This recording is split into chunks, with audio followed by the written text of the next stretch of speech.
កូនកមុំអស់បារម្ភពីការរៀបចំរបស់ក្រុមការងារសហការគ្នាបន្លពីគឹមលេងហ្គូសំអាងការ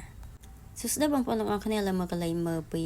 សកម្មភាពខ្លះៗពីនាងខ្ញុំហើយនឹងក្រុមការងារទាំងអស់គ្នាកំពុងតែញាប់ដៃញាប់ជើងតុបតែងជូនកូនកមុំមិនឲ្យកូនកមុំខកបំណងឡើយចាថ្ងៃនេះផងដែរផាត់មុខដោយប្អូនធានិង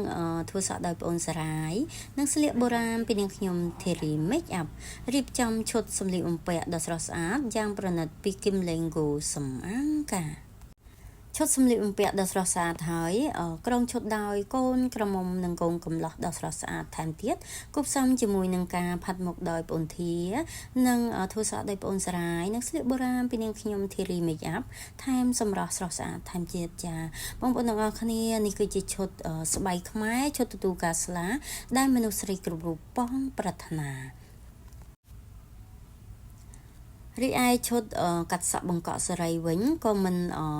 ធម្មតាដែរចាពិតជាស្រស់ស្អាតមែនតើមិនថាស្អាតតែកូនក្រមុំឯងបងប្អូនទាំងអស់គ្នាឥឡូវមកកលែងមើលពីអ្នកកំដរយើងវិញចាទាំងកំដរស្រី